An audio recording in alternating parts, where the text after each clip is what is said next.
What's up and welcome to another episode of Football Everyday, coming to you live and direct from the studios here at Menara Star PJ. I'm Nelsen. Joining me today, Randeep, Singh and Daryl on, of course, the Euro 2012 edition of Football Everyday.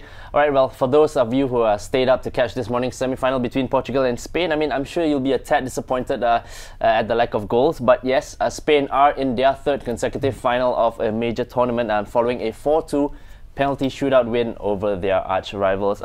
In the first half, Cristiano Ronaldo and company, came right out of the blocks, Daryl, and went for it. They were full of energy and zest and so on and so forth. But they failed to convert any chances. So would you say the Spanish deserved it? It was a very, very tense game, very nervous. It was a massive game actually. But for lack of goals, I would say Portugal basically kind of stood up to the Spanish challenge, and they kind of ruffled the way Spain played. You could see Alonso basically hoofing the ball to into the box and all that. That's not that's not what the Spanish normally do, right? So I would just apart from the fact that Portugal didn't have a proven goal scorer, and Ronaldo was kind of off color in this game. It was just, I think, was a fair result. But Randeep, the Spanish, as we were saying, looked kind of a bit tired as well. Yeah, they were tired. It would have been a perfect chance for Portugal to take advantage. Yeah, right? They were tired. Indeed, they were tired. I think the scheduling plays a lot, and it will play a part today in the second semi-final.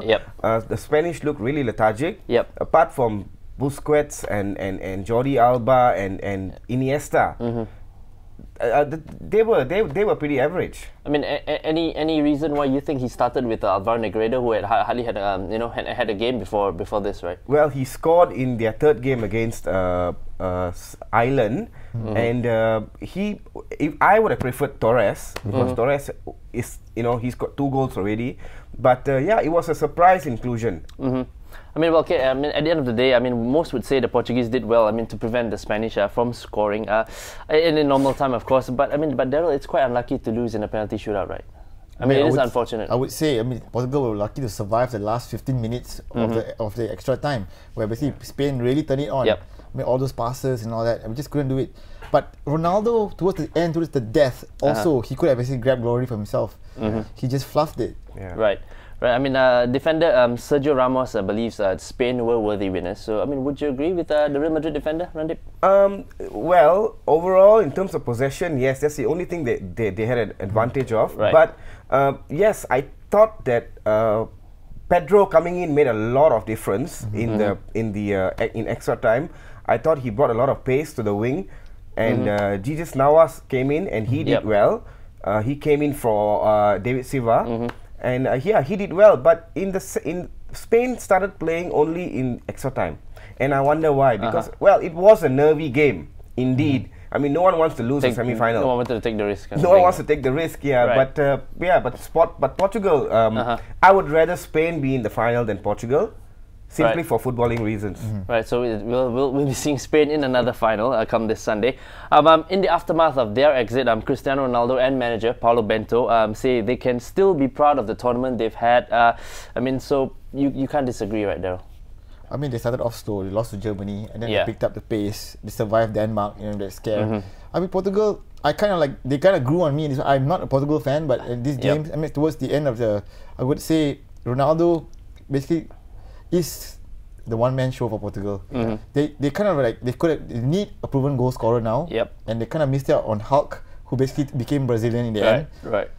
It's just we got to look forward to the Portuguese side, the young side now for the World Cup. Randy, following on from Daryl, it's a bit unusual that before the game, the coach especially was saying that, look, we're not a one-man team, but like it or not, they do depend a lot on Ronaldo. They do, yes, of course, but having said that, there's a lot of positives coming out from the Portuguese team based on the fact that the defenders, I thought, were absolutely magnificent. Bruno Alves, Fabio Contrao is, I think, my player of the tournament so far. Pepe was mighty. Pepe was really awesome yesterday. So they've got a lot of positives coming out from the game. Right. As we're on the topic of Portugal, the latest is that Holland coach Bert van Marwijk has resigned from his post, following their failure to score a single point in the group of death. So your thoughts on that, Daryl? It's basically back to square one for the Dutch team, and also the fact about all the egos, and then we basically got to purge out all the has-beens from the team.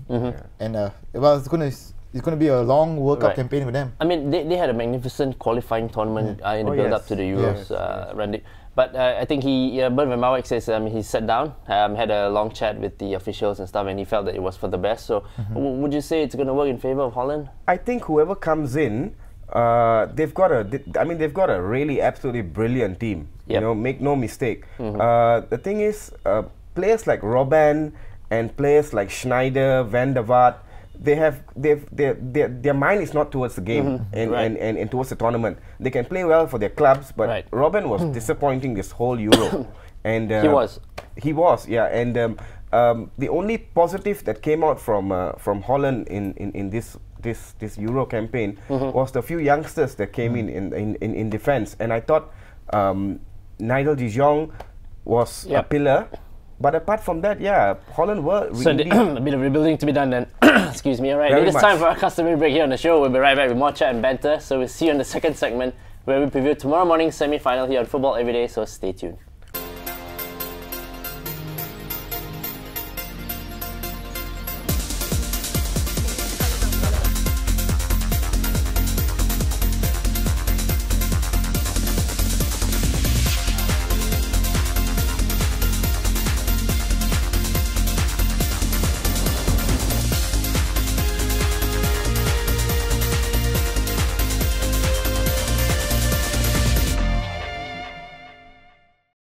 Welcome back here on Football Everyday on the second segment of today's episode. Okay, so we're done and dusted with one semi-final, and the other takes place tomorrow morning, where the old rivalry between Germany and Italy continues. Randeep, we know Bastian Schweinsteiger is racing to be fit for the Germans. So they clearly see him as a key component of the squad. While the Italians will once again look to Andrea Pirlo to run the show. What do you make of this one? Schweinsteiger is key. But in my eyes, I think the player for Germany so far in the tournament is Ozil. And Sami Khedira has also played well. But I mentioned Fabio Contrao for Portugal, but my player of the tournament so far has been Matt Hummels. Matt Hummels, the defender, the centre-back, he has been absolutely flawless. So Germany come in as favourites, but the Italians never write them off. The great Zinedine Zidane has also earmarked Matt Hummels as the player of his tournament so far. But Daryl, funny, Randeep should mention Ozil, because Ozil mentioned Khedira. Apparently, the critics have been on Khedira's back. I don't know why, but what do you make of the German squad? If Schweinsteiger is fit or not, and how do they look going into this one? They're definitely masters of attack, this team, and also the way they control the game. Look at what they did to Greece. It was basically just take it to the next step, and basically just step up a gear, and that's it. But they are very careless also against Greece. Behind, especially on the right side of defense. Most people would say in the form of Jerome Boateng, right? Randeep. Yes. He's kind of a bit shaky. Not really too pacey. If Greece can score 2 goals against the Germans, I'm sure Balotelli can do it also. Star playmaker Ozil, as you said, believes that they should beat the Italians based on current form. So, what do you make of that, Daryl? On current form, yes. I don't see how the Italians have not settled on the proper strike force. I don't know, this time around it's going to be Balotelli and Cassano. But are the goals going to come? Because just for the fact of the England game, the whole 0-0, right? You could say England were rubbish and all that, but Italians just couldn't break them down. This has been the case with the Italians, right, Randeep? If you look at it throughout the start, from the start of the tournament, we've been saying this all along on Football Everyday. They look a solid, compact, united side, but I think up front, Balotelli has had his moments, but he's not scored a fantastic amount of goals. And one moment it's Cassano, one moment it's Di Natale. So they do have a bit of problem up front, right? Yes, they do. But my key player will be Pirlo. Pirlo holds the strings in the middle. Balotelli, of course, he needs to step up. Okay, because he's not played well. Balotelli, you've got Cassano and Buffon. Don't forget Buffon is was the best keeper, if not still is. So the Italians, we all expect them to defend, but they have been. They've played well in patches against England. They deserve to qualify, so they will take the game to the Germans. But the Germans, the Germans are too strong in my eyes. They look better technically. They look better as an outfit. They've got more strength and depth, right? Everything seems to be going for the Germans there. I tell you what about you mentioned all their striking problems and stuff. So I mean, Daryl, really, do the Italians have a chance? Well, I mean, the Pirlo threat is always going to be written on all the back pages to me for this game, right? But you could say he had a kind of not really during the group stages. Pirlo wasn't really all that hot, but and England midfield gave him so much space that basically he was basically the key man. Right. But against a German team like this, he's not going to get that kind of freedom. Right. I mean, Randeep, you mentioned Buffon, and this game is going to pit two of the current best goalkeepers in the world, in Manuel Neuer and Buffon. So do you think defense might be key? Of course, the Italian defense is key. Chiellini should be back. Giorgio Chiellini should be back. So he's quite a decent player.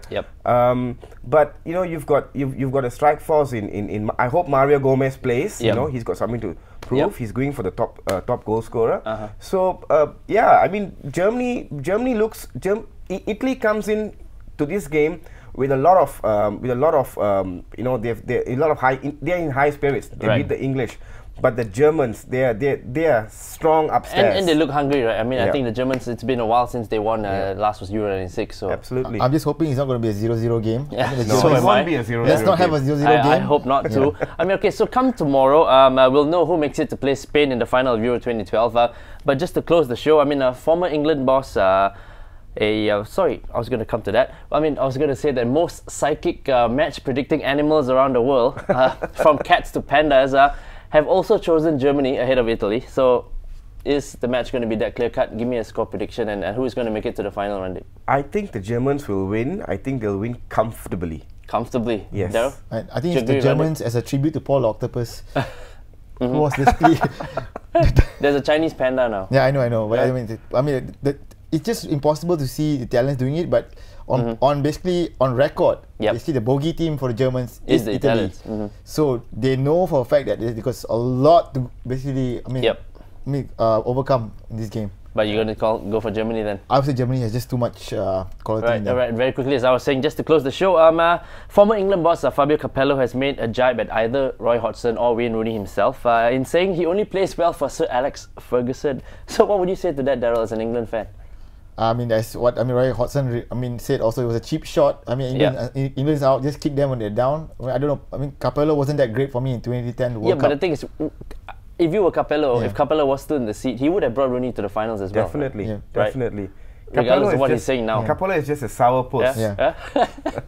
Alright guys, nicely said. If you want to catch the final, of course, do join Randeep, Daryl and myself at Pavilion KL this Sunday, as the Star Pavilion Football Everyday Final Bash 2012 will be happening right at the connection area on level 3 of Pavilion. And if you want to drop us a line till then, send it to us at football@thestar.com.my. Daryl, Randeep, thanks a lot. We'll see you same time, same place tomorrow. Thanks for watching Football Everyday, and we'll see you real soon.